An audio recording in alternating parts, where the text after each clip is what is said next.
semua selalu dalam keadaan sehat dan kita semua selalu dalam lindungan Allah Subhanahu wa taala. Dan juga kita selalu diberi kekuatan untuk menghadapi pandemi Covid-19 seperti sekarang ini.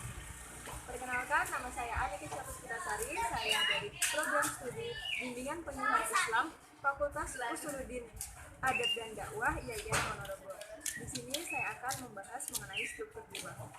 Sebelum itu, jangan lupa ya, like, comment, dan subscribe. Menurut Al-Ghazali, manusia terdiri dari 4 dimensi kejiwaan sekaligus, yaitu dimensi ragawi, dimensi nabati, dimensi hewani, dan dimensi insani. Yang keempat dimensi tersebut memiliki aspek dan fungsinya masing-masing, baik yang bersifat lahiriah atau yang dapat teramati maupun yang bersifat rohaniah yang tidak dapat teramati.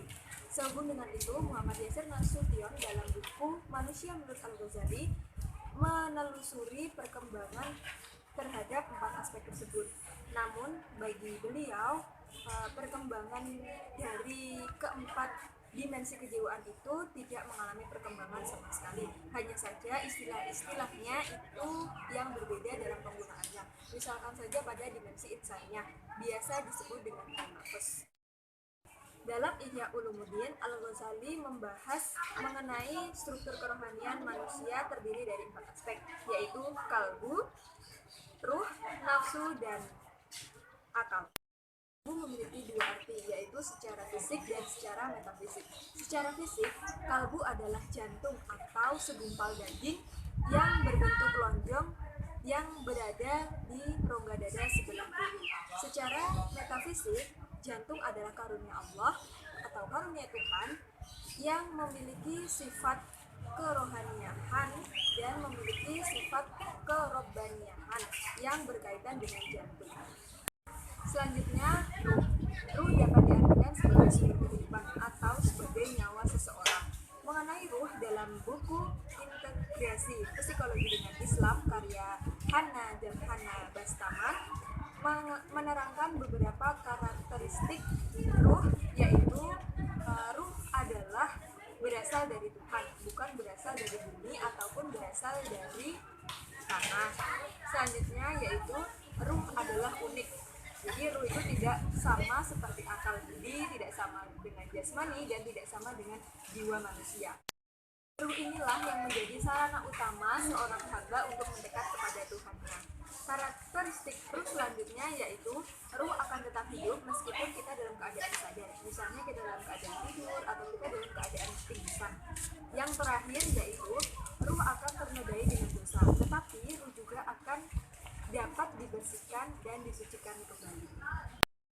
Setelah kalbu dan ruh, yang selanjutnya adalah nafsu. Nah, nafsu ini ada 2 ya. Jadi nafsu yang mendorong kita ke hal-hal yang buruk, yang menjadi sumber malapetaka untuk kita atau menimbulkan kekacauan, dan nafsu yang mendorong kita ke hal-hal baik atau biasa disebut dengan nafsu mutmainnah.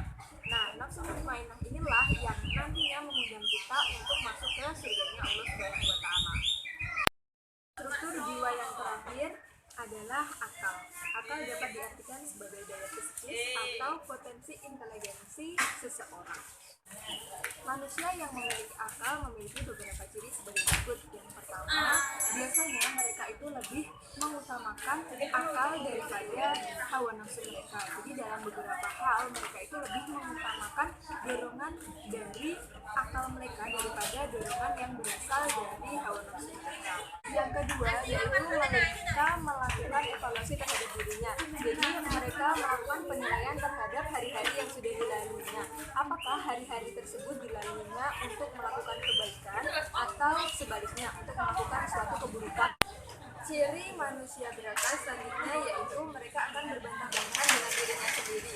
Sebab dalam kecenderungan diri ini akan mendorong kita ke hal-hal yang negatif atau hal-hal yang kurang bermanfaat untuk kita.